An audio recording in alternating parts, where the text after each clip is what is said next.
Good afternoon. I think I met most of you in our little breakout sessions, but if not, my name is Lynn Kinyon.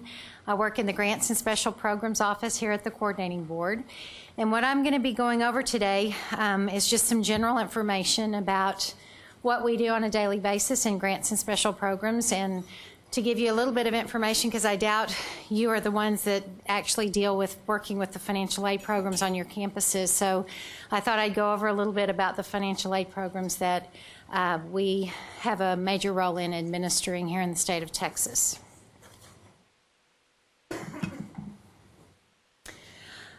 Okay. The major assignments that we have in the Grants and Special Programs Office, one of the main ones is to oversee the administration of the Texas Grant Program, the Texas Educational Opportunity Grant Program, which is also known as TEOG, the Texas College Work Study Program, and the Top 10% Scholarship Program.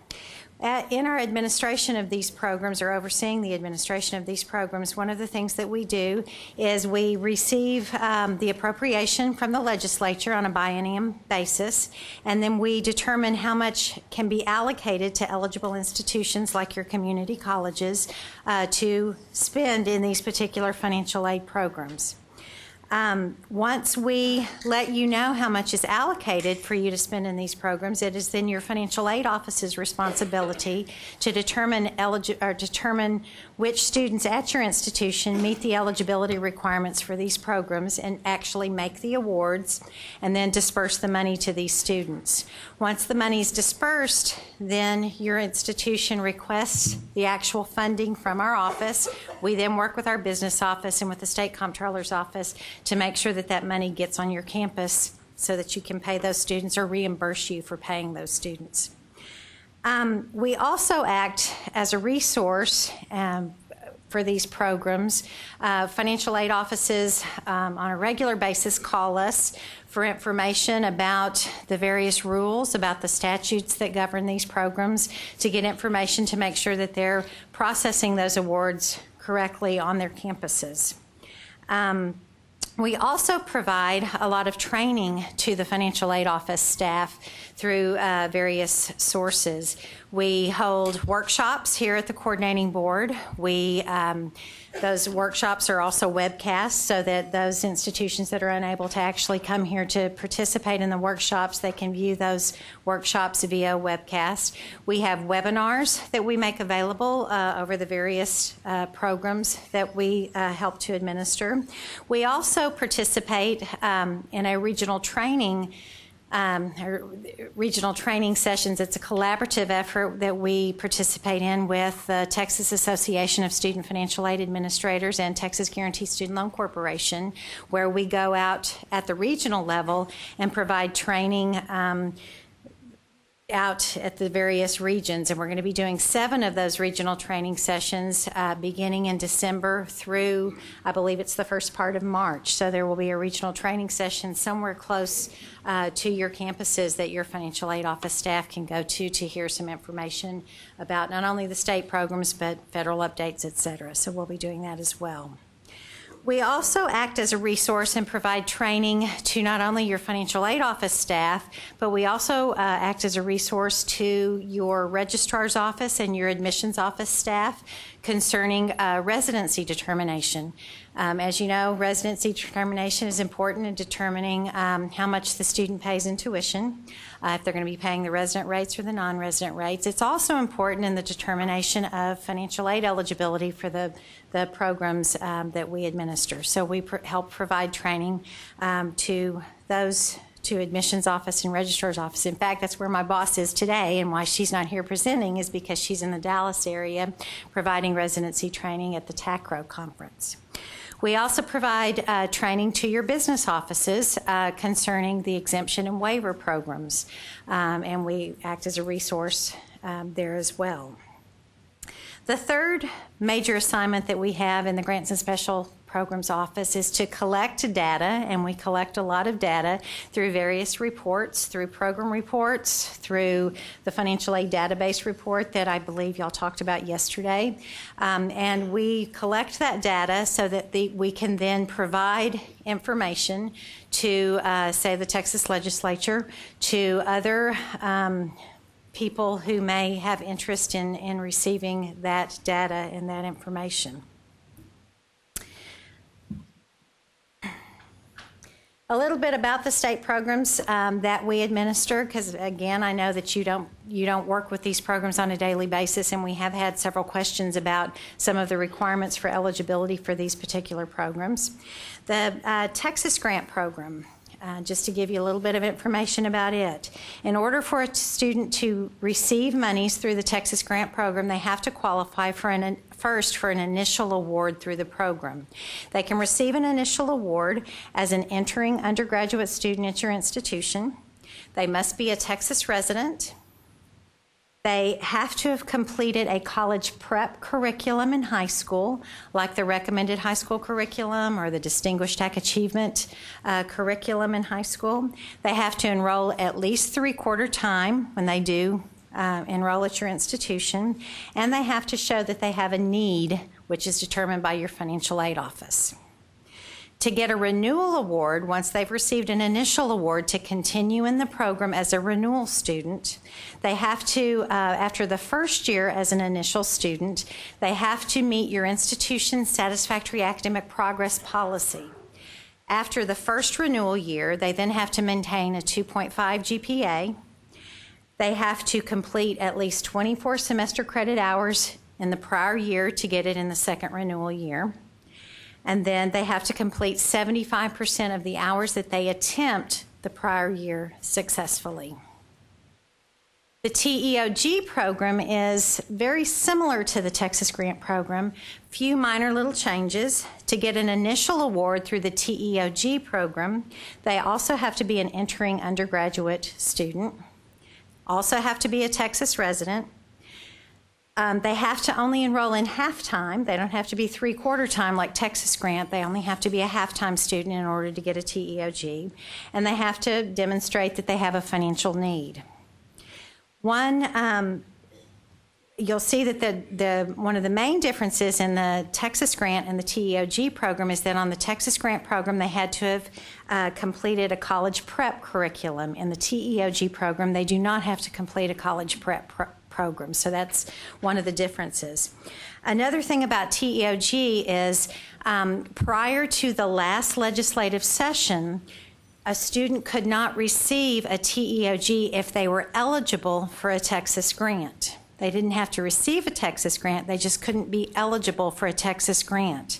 That would put them out of the possibility of receiving a TEOG. That changed in the last legislative session so that now a student can receive a TEOG while being eligible for a Texas grant as long as they're not receiving a Texas grant simultaneously in the same award period or payment period, like in the fall semester. They're not receiving both awards simultaneously. Texas College Work-Study Program. In order for a student to be eligible for that, obviously they have to be an undergraduate student working on a degree or certificate. They have to be a Texas resident. They have to enroll at least half-time. It is also a need program, so they have to demonstrate financial need. And then different with the Texas College Work-Study Program is that a student cannot receive money through this program when they are also receiving an athletic scholarship. That's a requirement in statute that we have to abide by. There are no initial or renewal award indications in the College Work-Study Program, so you don't have to get it as a freshman in order to continue to be eligible as a sophomore. So that's a difference. And then you follow the institution follows their own satisfactory academic progress policy for continued eligibility. The top 10% scholarship program, in order to receive an initial award through that program, the student has to be an entering undergraduate student. They have to be a Texas resident, so you see some common threads here with these programs. They have to have completed a college prep curriculum, again, like the recommended high school curriculum. They have to have also graduated in the top 10% of their high school graduating class. They have to enroll full-time. It's not allowed if they're part-time, and they have to remain full-time through the census date of the semester. And they have to show a certain need component within this program. To get a renewal award through the top 10% scholarship program, the requirements are a little bit higher. They have to maintain a 3.25 GPA, and they have to complete 30 semester credit hours in the prior year in order to receive it as a renewal student, as well as 75% of the hours attempted from the previous year. And you can see on this slide, we also indicate how many students received monies through these programs at the community colleges in Texas, and how much was expended for those programs to those students. Exemptions and waivers. The exemptions, in order for a student to be eligible for an exemption, or what an exemption program actually is it allows certain groups of students who meet the requirements as designated in statute to receive lower tuition and fees if they are in those particular groups of students. Examples of this might be the Hazelwood Act for military or for dependents of military. They are able to have a certain amount of their tuition and fees exempted because they meet certain qualifications. There are probably, Connie tells me that we currently have about 56 different exemption and waiver programs in the state of Texas. We do not have rulemaking authority, or very few of those programs do we have rulemaking authority. So the majority of the exemptions and waivers, we're simply acting as a resource to you at the institution to help you interpret what has been given to you in statute for these particular programs. But exemptions allow lower tuition and fees for identified groups. Waivers, on the other hand, waive for a non-resident student an amount of their tuition to bring it down to a lower amount. May bring it down to the amount of a resident student.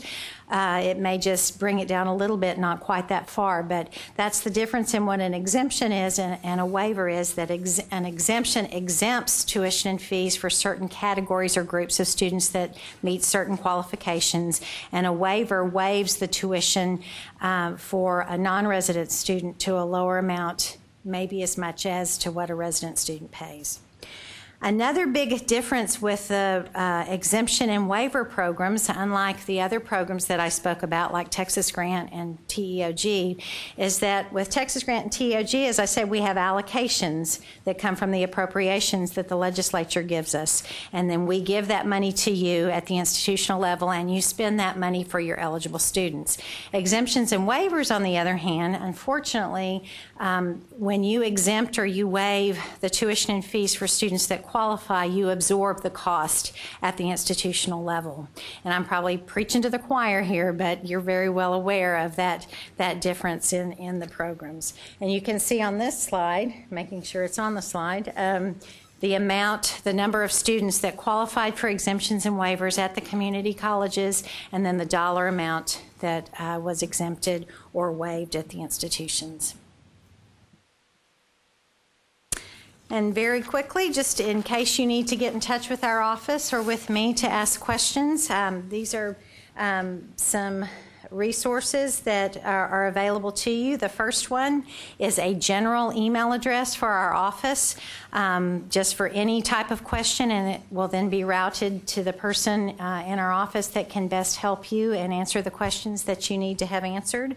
The general website that will give you information, or anybody information, students, parents, anybody at your institution, general information about the various programs. They can find that on the collegeforalltexans.com website. And it tells you how to get to the types of financial aid so you can see specific information about the programs. And then the last one The last address is to a site or a page that is not for students and parents, but it's mainly for you and your colleagues at your institution, where you can go and get specific information about the programs as far as how to administer them. It has our program guidelines out there. There are webinars that you can link to at this particular site. You can go out there and see allocation information. A lot of good information is kept up on that particular website. I also, if you would like to have more specific information about who you can contact in our office for specific programs, like if you needed the particular contact for the TEOG program, I do have a sheet that I can share with you. If you want to get in touch with me, I'd be more than happy to make sure that you get that. I also have my business cards available if you would like that. One of the things I enjoy most about my position, because I think I've worked at the institutional level for many years, is staying in touch with my colleagues and answering questions if I can. I don't always know the answer, but I do promise that I will find out the answer and get back to you with the information that you need.